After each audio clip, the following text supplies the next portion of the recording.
నమస్కారం అండి. This is #you. Radhakrishna గారు ఒక పెద్ద ధమ్కి ఇచ్చారు జగన్మోహన్ రెడ్డికి. మానసికంగా ఒక పెద్ద దెబ్బే పడింది, డెంట్ పడింది వైకాపా పార్టీలో అందరికీ.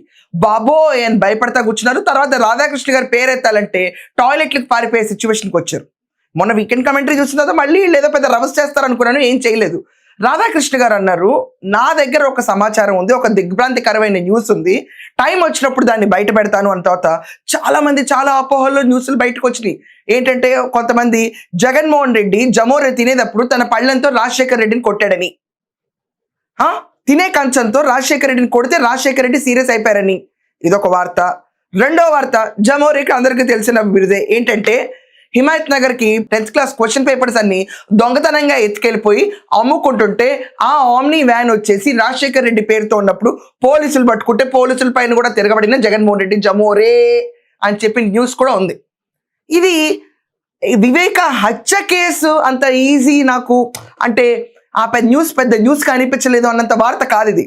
కానీ ఇప్పుడు ఇంకొక సెన్సేషనల్ న్యూస్ విపరీతంగా చక్కర్లు కొడుతుంది, విపరీతంగా. ఈ న్యూస్ అయిన తర్వాత నేను నిజమా అవునా అనిపించింది. వైఎస్ భారతిరెడ్డి జగన్మోహన్ రెడ్డి పైన పంజగుట్ట పోలీస్ స్టేషన్లో 1996లో వీళ్ళు పెళ్ళైతే తర్వాత జగన్మోహన్ రెడ్డి పైన గృహహింస కేసు పెట్టిందంట.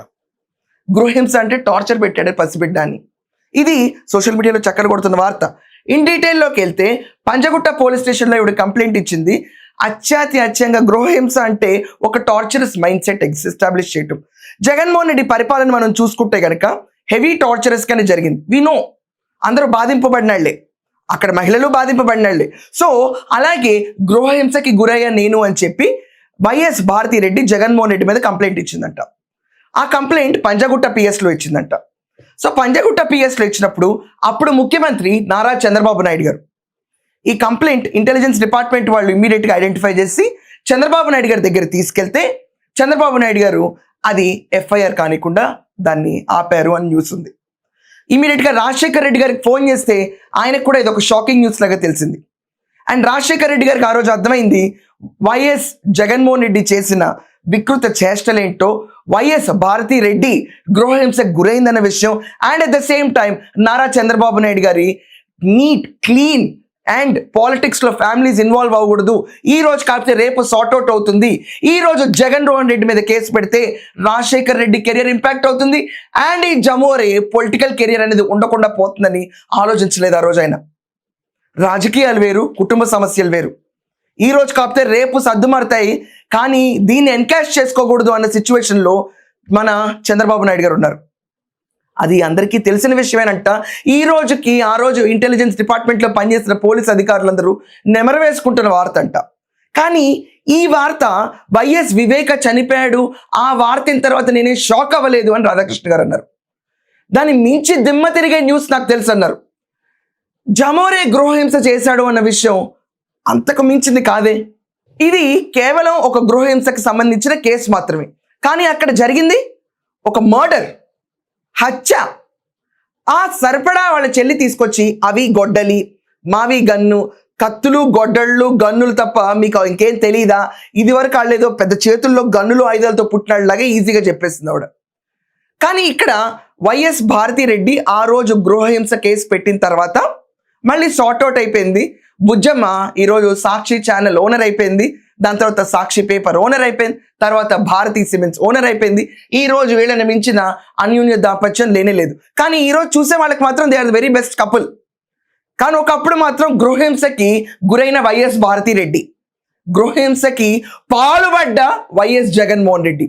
ఈ న్యూస్ని బయటకు రాకుండా ఆపింది నారా చంద్రబాబు నాయుడు గారు. చంద్రబాబు నాయుడు గారు ఇదే మాట నిజమే అయ్యుంటే గనక, ఈ సోకాల్డ్ జగన్మోహన్ రెడ్డి గృహహింస అనేది పాల్పడి ఉంటే గనక మీరు ఆ రోజు సీరియస్ యాక్షన్ తీసుకుంటే ఆంధ్రప్రదేశ్ జీవితంలో 5 ఏళ్ళు పోయి ఉండేవి కావు. ఈ రోజు రాష్ట్రంలో ప్రతి ఒక్కళ్ళు హలో లక్ష్మణ, ఈ టార్చర్ ఏంటి, ఈ బూతులు ఏంటి, ఈ జగన్మోహన్ రెడ్డి యాత్రలు ఏంటి అని చెప్పి ట్రాఫిక్ నిబంధనలు ఎమర్జెన్సీ బీట్ చేసుకుంటూ వెళ్ళిపోతాడు. సింగయ్య తలెక్కించడం ఇలాంటి దుర్ఘటనలన్నీ జరుగుండేవి కాదు కదా సార్. ఆ రోజు మొక్క స్థితిలోనే నలిపేసి ఉంటే కేసు ఉన్నప్పుడు ఎక్స్పోజ్ చేసి కేసు రిజిస్టర్ చేస్తుంటే ఈ జగన్మోహన్ రెడ్డి అనే అతనికి పొలిటికల్ ఫ్యూచర్ ఉంటుండేదే కాదు. క్లియర్గా జనాలకు అర్థమయ్యేది జగన్మోహన్ రెడ్డి మైండ్ సెట్ ఏంటో. ఈ రోజు ఏమైంది సార్ మీ మంచితనంకి? మిమ్మల్నే జైల్లో కూర్చోబెట్టాడు 53 రోజులు. నేను జైలుకి వెళ్ళా కాబట్టి ఈయన కూడా జైలుకి వెళ్ళాలి. ఇష్టం వచ్చిన మాట్లాడిపించాడు. తినటానికి టేబుల్ కూడా వేయించలా. ఆడుకున్నాడు. ఫేక్ కేసెస్ పెట్టాడు. రాష్ట్రం అంతా అల్లకల్లోలం చేస్తాడు. సార్ ఒక్కొక్కసారి మంచి చెడు అవుతుందంటే ఇదే. రాజకీయాల్లో చంద్రబాబు నాయుడు గారు ఎప్పుడు పర్సనల్స్ లాగరు. ఆయన అలాగే వెళ్తారు. కానీ పర్సనల్స్నే పెట్టుకొని రాజకీయం చేస్తాడు ఈ జమోరే. ఈయనకి ఇతనికి సహస్ర కోటి తేడా ఉంది. మీ మంచితనం 5 ఏళ్ల ఆంధ్రప్రదేశ్ భవిష్యత్తు సార్ ఈసారి. ఇంకోసారి ఎప్పుడు జగమోరే మీద ఇలాంటి కేసులుంటే దయచేసి చూసి చూడనట్టు వెళ్ళకండి. సోషల్ మీడియాలో వచ్చే రూమర్స్ కరెక్ట్ అయితే కనుక ఇదంతా షాకింగ్ న్యూస్ కాదు, ఇంకేదో ఉండాలి అంతకు మించి. అదేంటో మీకు తెలుసా? పోనీ దాని గురించి ఏమైనా మీకు తెలిస్తే ఖచ్చితంగా కమెంట్స్లో రాయండి. అండ్ లింక్స్ కూడా పెట్టండి.